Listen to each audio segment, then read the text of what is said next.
Assalamualaikum warahmatullahi wabarakatuh. Perkenalkan, saya Rizka Fajariani Safitri dengan stambuk A1J1181027 dari kelompok 4.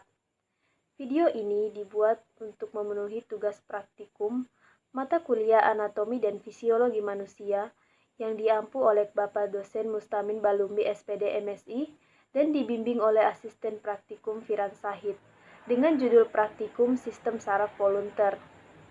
Pada video ini, saya akan menjelaskan mengenai pengertian sistem saraf, fungsi sistem saraf, struktur sistem saraf, dan jenis-jenis sistem saraf kranial. Berikut kita mulai penjelasannya. Yang pertama adalah pengertian sistem saraf. Sistem saraf adalah sistem organ yang meregulasi atau mengatur sistem-sistem organ yang lain. Sistem ini mengontrol tubuh, baik terhadap otot-otot, kelenjar-kelenjar, dan organ-organ. Seluruh aktivitas tubuh dikendalikan oleh sistem saraf pusat. Sistem saraf pusat terdiri atas otak dan sumsum tulang belakang. Adalah fungsi dari sistem saraf. Fungsi sistem saraf adalah sebagai penerima informasi dalam bentuk stimulasi, memproses informasi yang diterima, dan memberi respon atau reaksi terhadap stimulasi. Selanjutnya adalah struktur penyusun sistem saraf. Sistem saraf tersusun atas miliaran sel yang sangat khusus dan disebut dengan sel saraf atau neuron. Setiap neuron tersusun atas badan sel, dendrit dan akson atau neurit.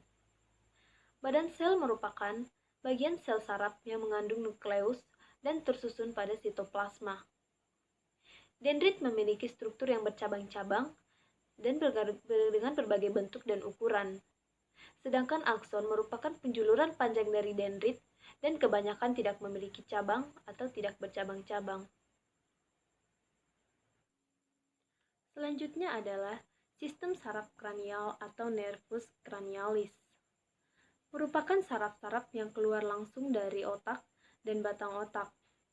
Pada manusia terdapat 12 pasang nervus cranialis, yaitu yang pertama adalah olfaktori. Saraf olfaktori berperan dalam penciuman atau penghidup. Saraf tersebut mengirim informasi dari hidung ke otak terkait bau yang ada di sekitar. Terletak di foramina penciuman. Selanjutnya adalah saraf optik. Saraf optik termasuk ke dalam saraf kranial yang berperan dalam sistem sensori. Hal ini karena saraf optik mengirimkan sinyal visual dari retina ke otak, sehingga kita bisa mengenali objek apa saja yang kita lihat di sekitar lingkungan. Selanjutnya yang ketiga yaitu saraf okulomotor. Saraf okulomotor memiliki dua fungsi motorik, yaitu mengontrol fungsi otot serta respon pupil di mata. Saraf inilah yang mengatur 4 dari total 6 otot yang ada di sekitar mata kita. Otot-otot tersebut akan membantu mata kita bergerak dan fokus terhadap objek tertentu.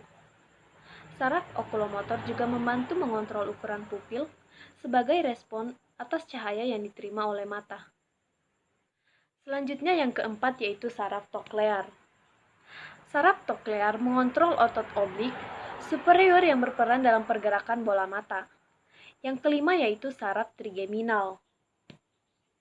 Saraf trigeminal adalah saraf kranial terbesar dan memegang kedua fungsi motorik maupun sensorik. Contohnya menerima sensasi dari wajah dan menginervasi otot saat pengunyahan. Yang keenam yaitu saraf abdusen. Saraf abdusen bertugas untuk membantu pergerakan otot yang disebut otot rectus lateral. Otot ini fungsinya berhubungan dengan pergerakan mata. Ia menjadi salah satu otot yang berperan pada saat mata melotot atau melirik. Saraf ini terletak di celah orbital superior. Selanjutnya yang ketujuh yaitu saraf fasial. Saraf fasial juga memiliki fungsi motorik dan sensorik, seperti menyediakan persarafan motorik untuk otot ekspresi wajah, perut posterior digastrik otot stylohyoid, dan otot stapedius.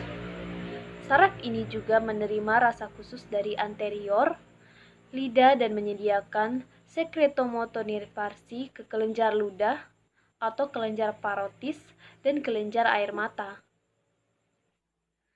Selanjutnya yang kedelapan yaitu saraf vestibuloklear. Saraf vestibuloklear berperan dalam memediasi sensasi suara, rotasi, dan gravitasi yang penting untuk keseimbangan dan gerakan. Lebih khusus lagi, vestibular cabang membawa impuls untuk keseimbangan dan klokea cabang membawa impuls untuk pendengaran. Saraf ini terletak di internal kanal akustik. Saraf yang kesembilan adalah saraf glosofaringel. Saraf glosofaringel berperan dalam fungsi motorik dan sensorik. Saraf ini terlibat bersama vagus saraf di refleksi muntah. Yang ke-10 adalah saraf vagus. Saraf vagus memiliki berbagai fungsi mulai dari hal fungsi motorik, sensorik hingga parasimpatik. Bagian sensori dari saraf vagus berperan merasakan sensasi dari telinga bagian luar, tenggorokan, jantung, dan organ-organ yang terdapat di perut. Bagian motorik saraf ini berperan mendukung pergerakan tenggorokan dan langit-langit mulut bagian lunak. Sedangkan bagian parasimpatik saraf ini berperan dalam mengatur detak jantung dan mempersafari otot halus di saluran pernafasan, paru-paru, dan saluran cerna, sensorius. Saraf ini berfungsi mengontrol otot leher dan otot trapesius, yakni otot yang menyusun struktur punggung manusia.